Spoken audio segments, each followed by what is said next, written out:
जी हां, युद्ध विराम के बाद महाविनाश साक्षात, इसके आसार नजर आ रहे हैं। युद्ध भूमि से आपके साथ मैं हूं समीर अब्बास, मेरे साथ निधि वसंदानी भी मौजूद हैं। 6 दिनों का सीज फायर खत्म होने के बाद इजराइल ने आज हमास के कब्जे से 7 बंधकों को लेने से इनकार कर दिया।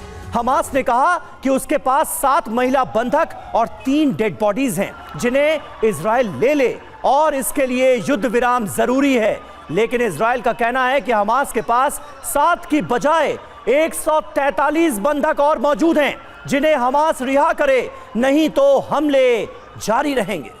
जी हां, हालांकि इस बीच अमेरिका कई दिनों से कोशिश कर रहा है कि सीजफायर जारी रहे। इसी कड़ी में अमेरिकी विदेश मंत्री एंटनी ब्लिंकन तीसरी बार इजराइल पहुंच चुके हैं। ऐसे में सीजफायर आगे चलेगा या तीसरे चरण में इजराइल की बारूदी बारिश शुरू होगी, इसका इंतजार अब सबको है कि आगे क्या होगा। और आइए शुरुआत करते हैं बड़ी खबर से। पहली ब्रेकिंग न्यूज, गाजा युद्ध पर इजराइल का बयान सामने आया है। हमास को कुछ वक्त की मोहलत, आईडीएफ का कहना है बंधकों की रिहाई के लिए ये मोहलत दी गई है, लेकिन कुछ वक्त की, कुछ घंटों के लिए हमास को ये मोहलत मिली है। ब्लिंकन के दौरे के बीच हमास को मोहलत दी गई है।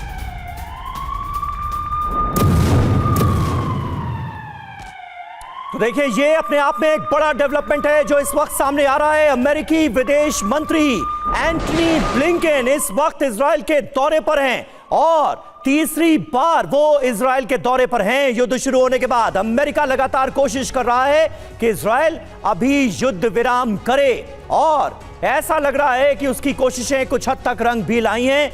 एंटनी ब्लिंकन की इजराइल में मौजूदगी और अमेरिका का यह रुख भी सामने आया है कि अब अगर दोबारा हमले शुरू हो तो उसमें मानवीय पहलू का ध्यान रखा जाए, भारी संख्या में लोगों का विस्थापन न हो। जंग पर अमेरिका इजराइल में शुरू हो गई है तकरार। जी हां, इजराइल की साउथ गाजा में बड़े हमले की तैयारी है।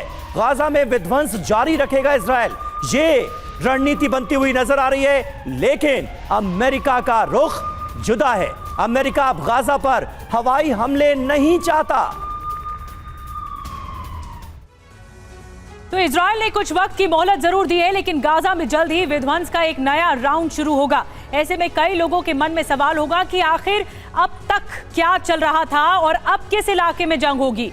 तो मैप के जरिए आइए समझाने की कोशिश करते हैं कि इजराइल के ऑपरेशन इस वक्त कहां पर पहुंचे। सबसे पहले गाजा पट्टी का ये ग्रे एरिया देखिए जो आप देख रहे हैं। शुरुआत से यही इलाका इजराइल के टारगेट पर रहा। पहले आईडीएफ ने बम यहां गिराए, फिर उसके बाद जमीनी हमला यहां शुरू हुआ। इजरायली बमबारी में उत्तर गाजा का जो इलाका है वो पूरी तरह से तबाह हो चुका है। वहीं गाजा सिटी और आसपास के जो 50% से ज्यादा इलाके हैं वो तहस नहस हो चुके हैं, जो आपको दिखा रहे हैं। अब आईडीएफ ने दावा किया है कि इलाकों में हमास के ज्यादातर ठिकाने तबाह किए जा चुके हैं। ऐसे में युद्ध विराम के बाद इजरायली ऑपरेशन का जो केंद्र है वो खान यूनिस का इलाका होगा, जो आप देख रहे हैं, क्योंकि 2 हफ्ते में इजराइल का यहीं पर फोकस रहा है। खान यूनिस में इजरायली सेना मान रही है कि उसके कई वांटेड कमांडर और हमास के अहम ठिकाने इसी इलाके में मौजूद हैं, हो सकते हैं, और इसीलिए यहाँ ऑपरेशन बढ़ाया जाएगा। अब ये गाजा, दक्षिण गाजा जाते वक्त आता है खान यूनिस इलाका। ये जो रेड सर्कल का एरिया आप देख रहे हैं, साउथ गाजा का यही एरिया अब आईडीएफ का सबसे बड़ा टारगेट है और ऑपरेशन के अगले राउंड में इसी खान यूनिस में सबसे ज्यादा तबाही भी मचने वाली है। इस हमले को लेकर आईडीएफ ने पहले ही चेतावनी दी थी कि खान यूनिस के लोग अल मवासी इलाके चले जाएं, जो कि सी एरिया से कनेक्टिंग है। 14 वर्ग किलोमीटर के इस इलाके को सेफ जोन बताया गया इजराइल की तरफ से और कहा गया कि यहीं पर लोगों को जरूरी मानवीय मदद मिलेगी।